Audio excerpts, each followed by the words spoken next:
कि मैं current affairs कैसे पढ़ना है। देखिए, करंट अफेयर्स पढ़ने का दो तरीका है, टू वेज है, और वो दोनों तरीका हम लोग यहाँ पे कवर करेंगे। जैन से हम लोगों ने अपना करंट अफेयर से स्टार्ट किया है, तो जैन मंथ से हम लोग सारा करंट अफेयर्स डिटेल में रीड करेंगे। आज मैंने नेशनल न्यूज, अभी हम लोग आज के दिन सिर्फ नेशनल न्यूज करेंगे। नेशनल न्यूज काफी इंपॉर्टेंट होता है। जब हमारा नेशनल न्यूज जैन मंथ का खत्म हो जाएगा, तो उसके बाद हम लोग इंटरनेशनल न्यूज करेंगे, फिर हम लोग पर्सन इन न्यूज करेंगे। मैं अभी आपको सब कुछ अच्छे से पहले एक्सप्लेन कर देता हूँ क्लास शुरू होने से पहले। फिर जो डेज न्यूज में रहता है उस पर्टिकुलर मंथ से वो करेंगे। फिर जो स्पोर्ट्स से रिलेटेड, जो उस मंथ से रिलेटेड न्यूज होगा, हम लोग वो रीड करेंगे। हाँ, आज करंट अफेयर्स की फर्स्ट क्लास है। स्पोर्ट्स से रिलेटेड न्यूज हम लोग रीड करेंगे, फिर अवार्ड से रिलेटेड न्यूज हम लोग रीड करेंगे, फिर कोई पॉलिटी या इकोनॉमिक से रिलेटेड पार्ट होगा तो हम लोग उसको भी यहाँ पे कवर करेंगे। कुछ कुछ पार्ट कभी आ जाता है कि कोई एक्ट आया है, कोई बिल आया है, तो हम लोग उन सब चीजों को भी एक साथ एक मंथ का एक जगह पे हम लोग उसको कलेक्ट करेंगे। इसके बाद इन्वायरमेंट से रिलेटेड कुछ न्यूज होता है, कुछ साइंस एंड टेक्नोलॉजी से न्यूज होता है। तो इन सारे न्यूज को हम लोग एक मंथ का एक जगह पे, ठीक है। तो पहले आप लोग माइक ऑन ऑफ रखें, पहले मेरी बात को सुन ले थोड़ी देर। ये इस तरीके से हम लोग कवर करेंगे। अब कवर करने का भी दो तरीका होता है। देखिए, एक जो फैक्ट्स बेस्ड न्यूज है, जिस जिस जैसे ये न्यूज दे रखा है उसी तरीके से क्वेश्चंस फ्रेम होगा। जैसे Arun Jaitley statue unveiled at Kotla, तो अभी कोटला क्या है, तो फिरोज शाह कोटला स्टेडियम है जो कि न्यू दिल्ली में है। तो वहां पे अरुण जेटली का स्टेच्यू अभी वहां पे बनाया गया है, ठीक है। तो इसमें अगर कुछ भी पूछेगा तो ये बस यही पूछेगा कि अभी फिरोज शाह कोटला स्टेडियम में किन का स्टेच्यू अनवेल किया गया है। तो you have to remember it's Arun Jaitley. इससे रिलेटेड क्वेश्चन करने का कोई मतलब नहीं बनता है, क्योंकि अब अगर आप ये न्यूज को पढ़ लेंगे तो आपको पता चल जाएगा कि हाँ अरुण जेटली का था, ठीक है। अब कुछ ऐसा क्वेश्चन आता है, जैसे जम्मू कश्मीर क्रिकेट एसोसिएशन से रिलेटेड एक न्यूज था, जहां पे मनी लॉन्ड्रिंग के केस में कुछ इलीगल मनी का कुछ न्यूज आया था, जिसमें जो farmer CM of Jammu and Kashmir है उनके बहुत ज्यादा प्रॉपर्टी होने का कुछ न्यूज सामने आया था। तो ईडी ने इन पे छापा मारा था, और ईडी इन्फोर्समेंट डायरेक्टर, अब ये इन्फोर्समेंट डायरेक्टर न्यूज में था due to Jammu and Kashmir cricket association से रिलेटेड न्यूज था। तो अब, हाँ, बट नाम नहीं लेना है रबानी, मैंने नाम लिया है? नाम नहीं लिया ना? नाम नहीं लेना है। Extremely sorry, sir. I okay, apologize. Okay, no problem. तो अब ईडी से रिलेटेड न्यूज है, तो अब ईडी से रिलेटेड क्या क्या न्यूज होगा इसको हम लोग क्वेश्चंस फॉर्म में कवर करेंगे कि एग्जाम में आपसे किस तरीके का क्वेश्चंस पूछा जाएगा। जो आपका फैक्चुअल न्यूज है तो डायरेक्टली आप कवर कर लेंगे, जो आपका लिंक्ड न्यूज होता है उसको हम लोग इस तरीके से कवर करेंगे, ठीक है। तो आप लोगों को समझ आ गया? अभी कोई क्वेश्चन पूछना है तो आप लोग पूछ सकते हैं। पर डे हम लोग करंट अफेयर्स की क्लास में मिनिमम 10 टू 15 क्वेश्चंस करेंगे। अभी मैं क्या कर रहा हूँ, अभी मैं डायरेक्टली आप लोगों को क्वेश्चंस करा रहा हूँ। After my marriage I will just try कि मैं प्रिंटेड क्वेश्चंस आप लोगों के लिए लेके आऊँ, ठीक है। अभी मेरे जो उतना टाइम नहीं मिल पाता है, तो मैं बहुत सारे क्वेश्चंस को अभी क्योंकि मेरे पास बंडल्स पड़े हैं, उसको मैं अभी वापस में से इसको टेक्स्ट मोड में अभी मैंने कन्वर्ट नहीं किया है। तो जब मैं टेक्स्ट मोड में कन्वर्ट कर लूंगा तो मैं प्रिंटेड क्वेश्चंस आप लोगों को देना शुरू कर दूंगा। बट अभी हम लोग ऐसे ही करेंगे, और जितना भी न्यूज क्वेश्चंस के फॉर्म में कवर करेंगे वो, ये न्यूज तो आपको नोट करने की जरूरत नहीं है, ये न्यूज तो आप सुनते चले जाएंगे, आपके पास कॉपी पेन रहेगा, सॉरी, ये न्यूज का तो आपके पास नोट्स रहेगा, आप इस नोट्स को डायरेक्टली रिवाइज कर सकते हैं। जो न्यूज मैं क्वेश्चंस के फॉर्म में करा रहा हूँ उन सारे न्यूज को पॉइंट वाइज आपको क्वेश्चंस भी करना है, और उससे रिलेटेड जो भी आपको इन्फॉर्मेशन प्रोवाइड किया जाएगा वो सारे इन्फॉर्मेशन को आपको राइट डाउन करना है। अगर आपने इतना कर लिया तो आपका जो करंट अफेयर्स से रिलेटेड पार्ट है ना, वो इस तरीके से ओवर हो जाएगा कि इसमें आपका जीएस बहुत स्ट्रांग हो जाएगा, बहुत ही ज़्यादा स्ट्रांग हो जाएगा। तो हम लोग रिलेटेड न्यूज़ भी करेंगे और डायरेक्ट न्यूज़ भी करेंगे। Okay, so this is all about कि हम लोग कैसे करेंगे करंट अफेयर्स को। Please sir repeat. अब मैं इसमें क्या रिपीट करूँ? इसमें मैंने अभी तो कुछ पढ़ाया भी नहीं है, आप लोग ऐसे ही बोलते हो क्या रिपीट करो? सर मैं अभी आई सर। अच्छा, आप अभी आए हो, ओके। प्लीज। ठीक है, मैंने कुछ बताया नहीं है, मैंने यही बताया है कि करंट अफेयर्स का आज क्लास स्टार्ट हो रहा है। आज का जनवरी मंथ का करंट अफेयर्स है, जैन से हम लोग क्लास स्टार्ट कर रहे हैं, जनवरी मंथ के करंट अफेयर्स से। यहाँ पे बहुत तरीके का न्यूज़ कवर कराया जाएगा, जैसे ये आप नेशनल न्यूज़ देख रहे हैं, इस तरीके से इंटरनेशनल न्यूज़ कराया जाएगा, पर्सन न्यूज़ कराया जाएगा, डेज न्यूज़ कराया जाएगा। उस मंथ में स्पोर्ट्स से रिलेटेड जो न्यूज़ होगा, अवार्ड से रिलेटेड न्यूज़ होगा, उस मंथ में कोई पॉलिटी से रिलेटेड, इकोनॉमिक्स से रिलेटेड, एनवायरनमेंट से रिलेटेड, साइंस एंड टेक से रिलेटेड, ये सारे न्यूज़ को हम लोग एक मंथ का एक जगह पे पढ़ेंगे। अब न्यूज़ कैसा होता है, तो कुछ डायरेक्ट न्यूज़ होता है जो आपने पढ़ा, जैसे अरुण जेटली का स्टैच्यू अनवेल किया गया था कोटला स्टेडियम में। तो ठीक है, इससे रिलेटेड अगर क्वेश्चन भी बनेगा तो बस यही बनेगा कि किसका स्टैच्यू कोटला स्टेडियम में अनवेल किया गया था, तो you have to remember Arun Jaitley का। ठीक है, इससे रिलेटेड क्वेश्चंस फ्रेम करके आप लोगों को क्वेश्चंस कराने का कोई मतलब नहीं बनता है। दूसरा मैंने भी बताया कि जैसे जनवरी मंथ में इन्फोर्समेंट डायरेक्टर ने जो farmer CM of ex CM of Jammu Kashmir थे, तो उनका कुछ मनी लॉन्ड्रिंग का कुछ केस था, उनके पास बहुत सारा प्रॉपर्टी होने का ऐसा कुछ फाइंड आउट किया गया था, तो उनसे रिलेटेड ईडी न्यूज में आए थे। तो अब इन्फोर्समेंट डायरेक्टरेट से रिलेटेड कुछ न्यूज होगा तो हम लोग उसको कवर करेंगे in the form of questions.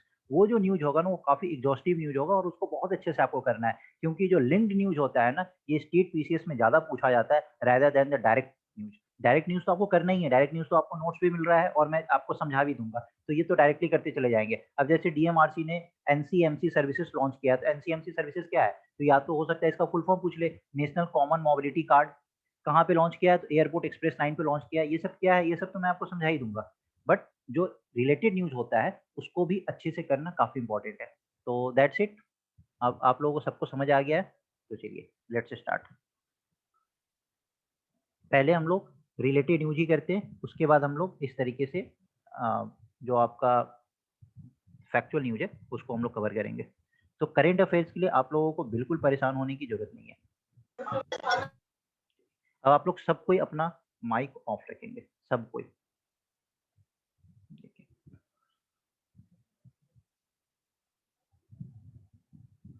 Consider the statement about enforcement director. ED का फुल फॉर्म क्या होता है, इन्फोर्समेंट डायरेक्टर, डायरेक्टरेट, DIRECTORAT। इनसे रिलेटेड स्टेटमेंट आपको कंसीडर करना है। The first statement, it was formed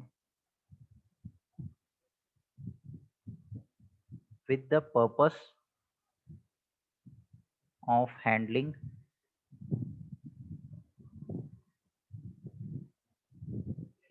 exchange control law violations under FERA, that is Foreign Exchange Regulation Act.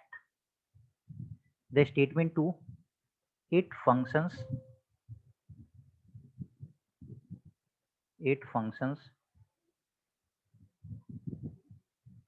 under the Department of Economic Affairs.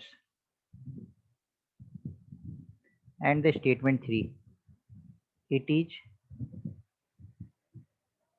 headquartered in New Delhi, which is or are correct. Option A, only 1 and 2. Option B, only 3. Option C, only 1 and 3. Option D, all. तो अब आप लोगों को ये news दिखा, consider the following statement about enforcement directorate. अब ये enforcement directorate से ऐसी क्वेश्चन नहीं पूछा जाएगा, जब तक ये न्यूज में नहीं होगा इससे क्वेश्चन नहीं पूछा जाएगा। तो इन्फोर्समेंट डायरेक्टरेट कब न्यूज में था, तो Jammu and Kashmir cricket association से रिलेटेड जो फॉर्मर JNK जो सीएम थे उन पे मनी लॉन्ड्रिंग का कुछ केस हुआ था, तो ईडी ने इन पे कुछ चार्ज वगैरह किया था, इस पे इन्वेस्टिगेशन किया था। तो अब देखना है कि क्या ये न्यूज जो है ये करेक्ट है इन्फोर्समेंट डायरेक्टरेट से रिलेटेड। तो चलिए, बहुत लोग बहुत आंसर बता रहे हैं। देखिए, इन्फोर्समेंट डायरेक्टरेट, ये इन्फोर्समेंट डायरेक्टरेट जब बना था तो इसका पर्पस क्या था, तो जो फॉरेन एक्सचेंज रेगुलेशन एक्ट में अगर किसी भी तरीके का वायलेशन होता है ना, तो उसको कंट्रोल करने के लिए इन्फोर्समेंट डायरेक्टरेट को बनाया गया था। और ये कब बनाया गया था, तो इन्फोर्समेंट डायरेक्टरेट आपका बनाया गया था 1956 में। और जिस टाइम पे ये बनाया गया था उस समय ये डिपार्टमेंट ऑफ इकोनॉमिक अफेयर्स के अंदर आता था, बट आफ्टर 4 इयर्स इसको चेंज कर दिया गया था। तो ये डिपार्टमेंट ऑफ इकोनॉमिक अफेयर्स से चेंज करके अभी एट प्रेजेंट ये किस डिपार्टमेंट के अंदर आता है? तो डिपार्टमेंट ऑफ रेवेन्यू के अंदर आता है। और इसका हेडक्वार्टर कहाँ है? तो इसका हेडक्वार्टर न्यू दिल्ली में है। अब अगर आपसे इन्फोर्समेंट डायरेक्टरेट से रिलेटेड अगर कोई न्यूज पूछा जाएगा तो ये न्यूज सफिशिएंट है आप किसी भी तरीके का आंसर करने के लिए। इन्फोर्समेंट डायरेक्टरेट क्यों बनाया गया था? तो इसका पर्पस ये था कि जो फॉरेन एक्सचेंज रेगुलेशन एक्ट में अगर किसी भी तरीके का वायलेशन होता है तो उसको कंट्रोल करने के लिए इसको बनाया गया था। ये जो फंक्शंस करता है ये अभी एट प्रेजेंट ये किस डिपार्टमेंट के अंदर है? तो ये डिपार्टमेंट ऑफ रेवेन्यू के अंदर है। लेकिन जिस समय ये बना था उस समय ये डिपार्टमेंट ऑफ किसके अंदर था? इकोनॉमिक अफेयर्स के अंदर था। तो आफ्टर 4 इयर्स इसको चेंज करके डिपार्टमेंट ऑफ रेवेन्यू के अंदर डाला गया। और इसका हेडक्वार्टर कहाँ पे है? तो इसका हेडक्वार्टर है न्यू दिल्ली में। अब आप लोग इस पॉइंट को बहुत अच्छे से लिख लें कहीं पे कि इस तरीके का पॉइंट जो भी मैं अभी आपको बता रहा हूँ इसको आप लोग कहीं पे लिख लें और सब कोई कॉपी पेन लेके बैठेंगे। बिल्कुल बिल्कुल जगतार सिंह और correct. Let us move to the another news. जो भी एक भी न्यूज अगर हम लोग करेंगे ना तो इससे हम लोग बहुत सारे चीज को एक साथ कनेक्ट करते चले जाएंगे और समझते चले जाएंगे। देखिए सर आंसर क्या था? आंसर बताया ना, 1 is correct and 3 is correct, 2 गलत है ना। तो आंसर क्या हो गया? C, option C is the correct answer. अब ये इन्फोर्समेंट डायरेक्टरेट से रिलेटेड क्वेश्चन आएगा ना तो आप जरूर कर पाएंगे। अब इसमें अगर मैं ये न्यूज करा देता कि जो Jammu and Kashmir cricket association से रिलेटेड ईडी ने किया था, तो ये न्यूज किस काम का? ये न्यूज तो पूछा नहीं जाएगा, लेकिन इससे रिलेटेड इन्फोर्समेंट डायरेक्टरेट से रिलेटेड आपसे जरूर पूछ लिया जाएगा। तो वो न्यूज आप क्वेश्चंस के फॉर्म में कवर करेंगे और जो डायरेक्ट न्यूज होगा वो हम लोग नोट्स के फॉर्म में कवर करेंगे। इसलिए मैं आपको दोनों तरीके से न्यूज कवर करा रहा हूँ। सर स्क्रीनशॉट लेना था स्लाइड का, ओके। स्क्रीनशॉट लेने से अच्छा आप लोग नोट करिए। स्क्रीनशॉट मोबाइल में ही रह जाएगा, कभी वो आप लोग पढ़ नहीं पाएंगे फिर।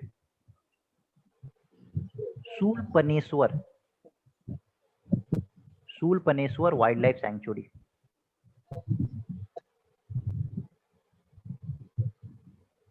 इससे रिलेटेड स्टेटमेंट्स मैं आपको दे रहा हूँ। शूलपनेश्वर वाइल्ड लाइफ सैंक्चुरी से रिलेटेड मैं आपको स्टेटमेंट दे रहा हूँ। Foreign exchange regulation act, it is located in Gujarat.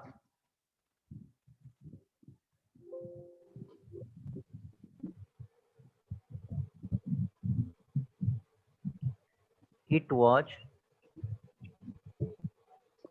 called the Dunkhal Sanctuary and was created especially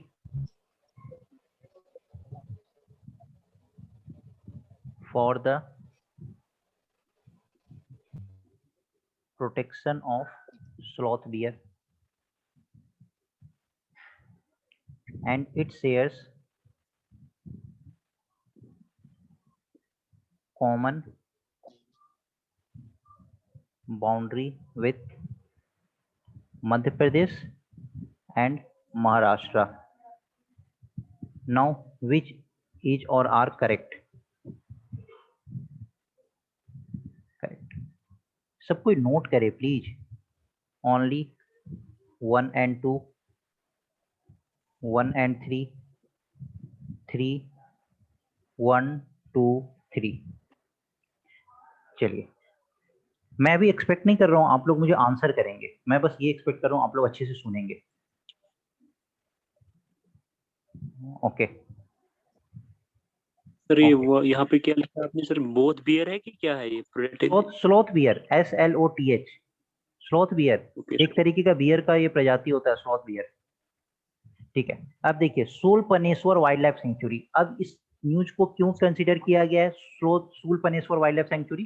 क्योंकि अभी क्या हुआ था गुजरात डिस्ट्रिक्ट में, गुजरात में एक नर्मदा एक डिस्ट्रिक्ट है जहां पे 121 विलेजेस को एक साथ इकोनॉमिक सेंसिटिव जोन बनाया गया। तो वहां के जो ट्राइबल कम्युनिटी है ना उन्होंने रिवॉल्ट किया। वहाँ की जो ट्राइबल कम्युनिटी है उन्होंने क्या किया, इस चीज का रिवॉल्ट कर दिया। क्यों रिवॉल्ट किया? क्योंकि जब इकोनॉमिक सेंसिटिव जोन बन जाता है तो वहाँ पे बहुत सारे प्रैक्टिसेस को प्रिवेंट कर दिया जाता है, रोक दिया जाता है, तो उन लोगों को दिक्कत होगी। तो इस कारण से उन्होंने वहाँ पे रिवॉल्ट किया। तो इस कारण से ये सूलपनेश्वर वाइल्ड लाइफ सेंचुरी न्यूज में था। ठीक है, अब ये सूलपनेश्वर वाइल्ड लाइफ सेंचुरी कहाँ पे है? तो अभी आपको मैंने बताया कि ये नर्मदा डिस्ट्रिक्ट में है। तो नर्मदा डिस्ट्रिक्ट कहाँ लाई करता है? तो गुजरात में। तो ये स्टेटमेंट 1 तो बिल्कुल करेक्ट हो गया। सूलपनेश्वर वाइल्ड लाइफ सेंचुरी को दुमकल सेंचुरी के नाम से पहले जानते थे, और इसको स्पेशली क्यों क्रिएट किया गया था कि वहां पे स्लॉथ बियर का प्रोटेक्शन हो सके। जब भी कोई एरिया अगर उसको वाइल्ड लाइफ सेंचुरी बनाते हो तो वो फिर प्रोटेक्टेड एरिया के अंदर आ जाता है। तो वहाँ पे प्रॉपर हंटिंग वगैरह ये सब नहीं हो सकता है। जो लोग शिकार वगैरह पे जाते हैं ना, तो जब वो वाइल्ड लाइफ सेंचुरी या नेशनल पार्क के अंदर आता है तो वहाँ पे हंटिंग वगैरह इन सब चीज को रेस्ट्रिक्ट कर दिया जाता है। तो उनको स्लॉथ बियर के प्रोटेक्शन के लिए ये दुमकल सेंचुरी बनाया गया था, जिसका आज नाम है सूलपनेश्वर वाइल्ड लाइफ सेंचुरी। और ये सूलपनेश्वर वाइल्ड लाइफ सेंचुरी कहाँ पे लाई करता है? तो ये देखिए, इस तरीके से गुजरात का रीजन होता है ना, तो ये यहाँ पे ये जो पार्ट, ये इस तरीके से जो पार्ट है, ये आपका नर्मदा नर्मदा डिस्ट्रिक्ट का पार्ट है। तो ये नर्मदा डिस्ट्रिक्ट ये इस तरीके से यहाँ पे ये आपका गुजरात में लाई करता है, और यहाँ से ये आपका मध्य प्रदेश का एरिया कवर करता है, और यहाँ से ये नीचे महाराष्ट्र का एरिया कवर करता है। तो ये जो बाउंड्री शेयर करता है, ये मध्य प्रदेश से भी बाउंड्री शेयर करता है, और ये महाराष्ट्र से भी बाउंड्री शेयर करता है। तो सूलपनेश्वर वाइल्ड लाइफ सेंचुरी क्यों न्यूज में था? आपको पता चल गया। इकोनॉमिक सेंसिटिव जोन बनाया जा रहा था जहाँ पे 121 विलेजेस को एक साथ कंसीडर किया था।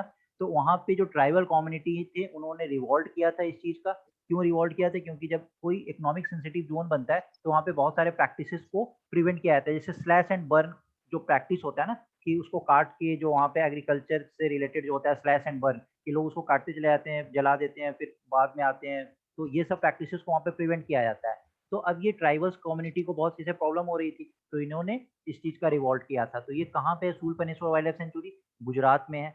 इसको पहले दुमकल सेंचुरी के नाम से जानते थे, और ये क्यों क्रिएट किया गया था? तो स्लॉथ बियर के प्रोटेक्शन के लिए क्रिएट किया गया था। और ये जो है ये कॉमन बाउंड्री शेयर करता है विद एमपी एंड महाराष्ट्र। तो वेल डन, जिन्होंने डी आंसर बताया है, दैट्स करेक्ट। अभी मैं एक्सपेक्ट नहीं कर रहा हूँ, बट मैं जब समझा दूं तब आप लोग आंसर बता सकते हैं। So the correct answer is option number D.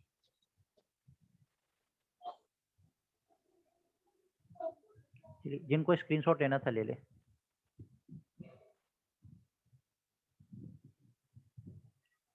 Okay,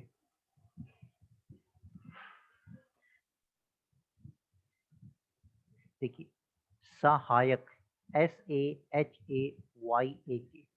सहायक NG, इस तरीके से आप क्वेश्चन देखते हैं। सहायक NG was in news, was recently in news। तो ये क्या है? सहायक NG अभी न्यूज में था, तो ये क्या है? ये कोई सेक्रेट टेक्स्ट है, ये एयर ड्रॉपेबल कंटेनर है। हाँ बिल्कुल, ये जनवरी मंथ का करंट अफेयर्स है। जनवरी से ही हम लोग स्टार्ट किए हैं। एयर ड्रॉपेबल कंटेनर्स है। ये सब जो न्यूज है ना, ये सब मैं आपको एक्स्ट्रा करा रहा हूँ जो न्यूज में था ना उससे रिलेटेड, क्योंकि ये सब जो हिंदू आप लोग पढ़ते हैं ना, हिंदू न्यूज़पेपर, तो हिंदू न्यूज़पेपर में बहुत सारा न्यूज आता है जिसका डायरेक्ट क्वेश्चंस नहीं बनता है, जिसका इनडायरेक्ट क्वेश्चंस बनता है। तो मैं आपको पहले वो सब करा रहा हूँ। जो डायरेक्ट जो बनता है वो तो मैं आपको न्यूज कराऊंगा, वो तो मेरे पास पूरा अपना न्यूज बना हुआ है इस तरीके से। ये तो मैं आपको पूरा ही कराऊंगा जो डायरेक्ट न्यूज सब है, लेकिन अभी मैं वो करा रहा हूँ जो इनडायरेक्ट न्यूज है। ओके,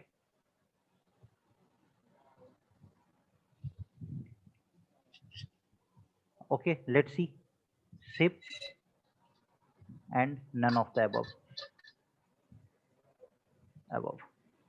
तो देखिए, ये सहायक NG अभी न्यूज में था। इस तरीके का क्वेश्चन देखने को मिलता है ना, बहुत बार स्टेट पीसीएस में देखने को मिलता है।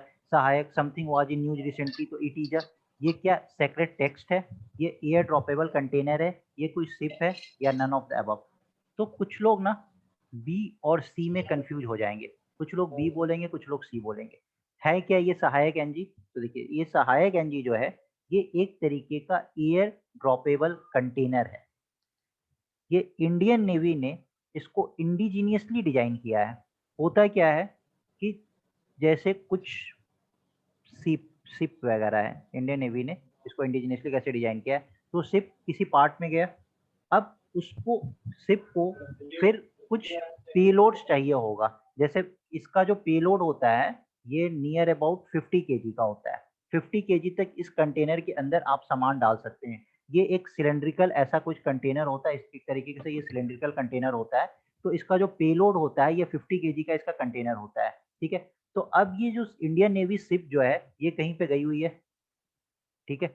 अब इसको कुछ एक्स्ट्रा चीजों की रिक्वायरमेंट है, तो क्या फिर से ये शिप उस जगह से आपके सी कोस्ट तक आएगी, फिर यहाँ पे ये अपना कंटेनर से जो भी सामान होगा इसको फिल करेगी और फिर ये वापस जाएगी? तो नहीं, इससे बहुत प्रॉब्लम होता था क्योंकि हमारा जो शिपमेंट कॉस्ट वगैरह होता था ये भी काफी हाई होता था, तो इससे गवर्नमेंट को बहुत नुकसान भी हो रहा था। तो इस कारण से अभी एक एयर ड्रॉपेबल कंटेनर बनाया गया है, जिससे क्या होगा कि इस पेलोड में वो कंटेनर ये ऊपर लेके जाएगा और डायरेक्टली वहां पे शिप पे इसको ऐसे गिरा दिया जाएगा, तो इसको ड्रॉप कर दिया जाएगा यहाँ पे।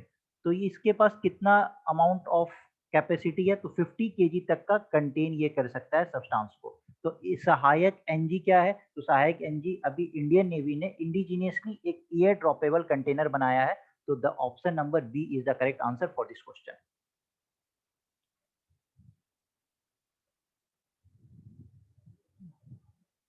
ये इसका नाम है, इस सहायक एनजी इसका नाम है।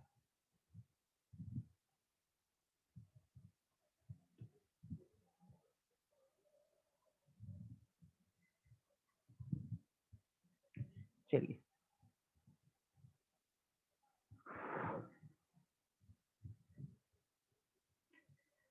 consider the statement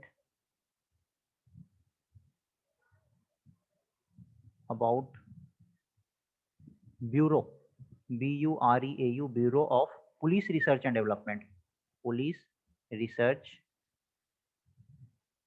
and Development. So, statement 1, it is established under Ministry of Home Affairs,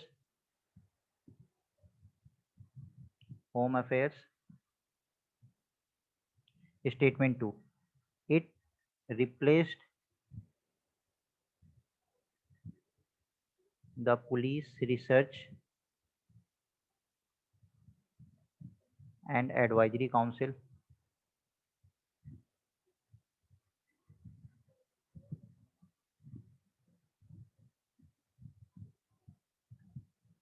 It will help in modernization of police forces, which is or are correct. तो option A 1 and 2, B 1 and 3, C 2 and 3, D all बताना है कौन सा correct है। देखिए, bureau of police research and development, ये अभी recently ये bureau of police research and development बहुत सारे न्यूज में ये आते रहता है, तो इससे रिलेटेड न्यूज है। इसमें से क्या कौन सा करेक्ट है? तो क्या bureau of police research and development ये होम अफेयर्स के अंदर आता है? तो बिल्कुल ये होम अफेयर्स के अंदर आता है। It is established under ministry of home affairs. ये क्यों लाया गया था? तो कुछ भी कोई भी नया डिपार्टमेंट या ऐसा कुछ क्यों लाया जाता है? किसी चीज को रिप्लेस किया जाता है और मॉडर्नाइजेशन के लिए लाया जाता है, तो it will help in modernisation of police forces. तो ये एक लॉजिकल चीज है कि इसको क्यों लाया गया था। तो पुलिस रिसर्च और एडवाइजरी काउंसिल को रिप्लेस करके bureau of police research and development लाया गया, क्योंकि ये इतना मॉडर्न इक्विपमेंट और मॉडर्नाइजेशन नहीं था इसमें। तो इस कारण से पुलिस फोर्सेस के मॉडर्नाइजेशन के लिए bureau of police research and development लाया गया था। तो this was just a thing that was in news. तो इसको आपको इसमें मेन चीज क्या है, ये मिनिस्ट्री ऑफ होम अफेयर्स के अंदर आता है। अब ये जो दो न्यूज था ना, ये अगर आपको नहीं भी पता है तो भी आप इस दोनों न्यूज को टिक कर सकते हैं, क्योंकि अगर bureau of police research and development, तो आप देख रहे हैं ये रिसर्च एंड डेवलपमेंट से रिलेटेड है। रिसर्च एंड डेवलपमेंट से रिलेटेड क्यों लाया जाता है? कोई भी चीज रिसर्च एंड डेवलपमेंट से अभी नया कुछ अगर बनाया जाए, क्रिएट किया जाएगा, तो क्यों किया जाएगा? क्योंकि हमें मॉडर्नाइजेशन का जरूरत है। तो इस तरीके का क्वेश्चन फ्रेम होता है एग्जाम में, जहाँ पे अगर आपको कुछ नहीं भी पता है ना, तो आपको वहाँ पे लॉजिक अप्लाई करना है कि क्वेश्चंस को कैसे हम सही करेंगे। तो अगर आपने ये देखा research and development, it means कि समथिंग रिलेटेड टू मॉडर्नाइजेशन, तो ये पार्ट तो बिल्कुल सही होगा। और जब कोई नया पार्ट आता है तो किसी को रिप्लेस करके आता है, तो अगर ये दे रखा है, तो अगर आपको नहीं भी पता है, तो ऐसे क्वेश्चंस को गेस वर्क से सही किया जाता है। तो D all is the correct answer for this question. चलिए, अब एक रिपोर्ट आया था, रिपोर्ट क्या था, एनीमिया से रिलेटेड एक न्यूज़ था। एनीमिया से रिलेटेड क्या न्यूज़ था, तो एक रिपोर्ट इशू पब्लिश किया गया था जिसमें ये फाइंड आउट किया गया था कि जो इंडिया में वुमेन और चिल्ड्रेन होते हैं ना, उनमें बहुत ज़्यादा एनीमिया पाया जाता है। तो एनीमिया क्या है, एक तरीके का कोई डिजीज है, कोई बीमारी है, तो क्या है? तो अभी हम लोग इसके बारे में देखते हैं कि ये एनीमिया क्या है। चलिए, विच इज और are correct about anaemia?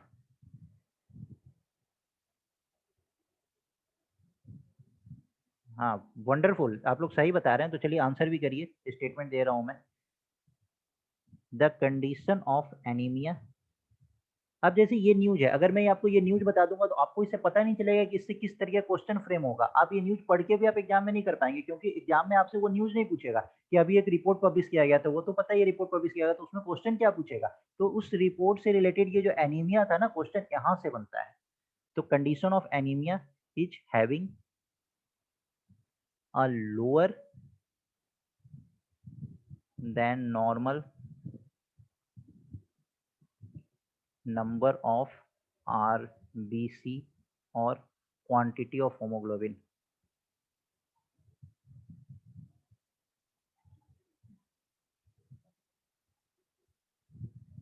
hemoglobin। दूसरा, a diet which does not contain enough iron is a common cause of anemia। only one, only two, both, one and two, and D, none।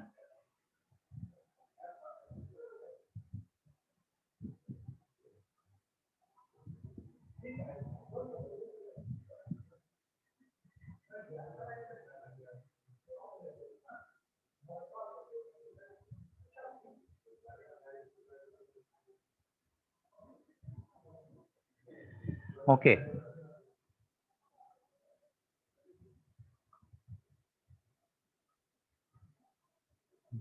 अरे वाह Younis sir, आप भी answer दे रहे हैं, क्या बात है,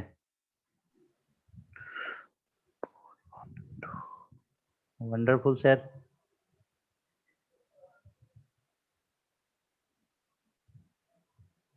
चलिए देखिए, एनीमिया क्या होता है। तो एनीमिया, अभी एक रिपोर्ट जब आया था, हिंदू न्यूज़पेपर में आया था कि वुमेन और children,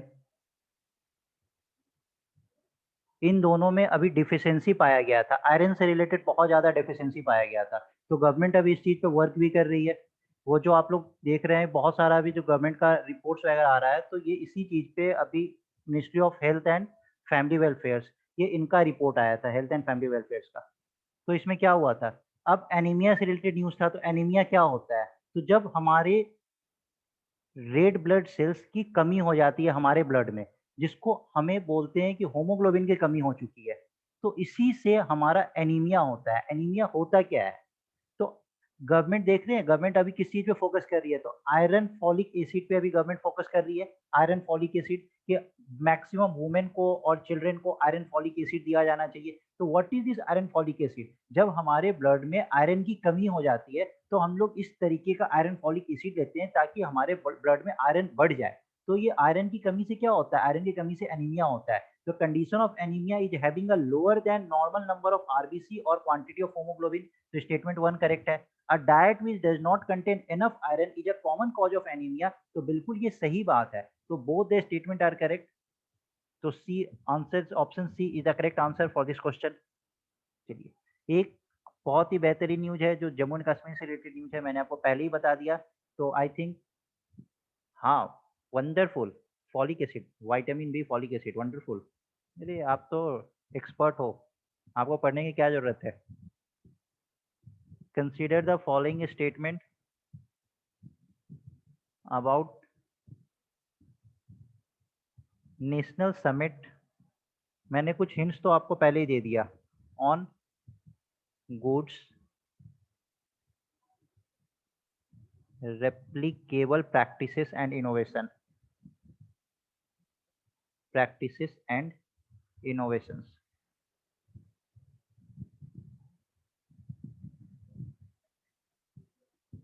Arey, no, this time you will qualify. I am there with you, don't worry. It is held by Ministry of Consumer Affairs. Ministry of Consumer Affairs.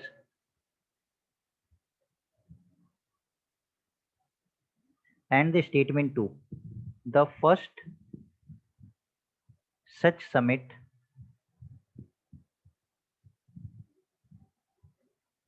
was held at Srinagar. Most important for your examination point of view, which is or are correct. So let's see. 1 only, 2 only, both, none. Let's see what is the answer. नहीं, वो India का news था.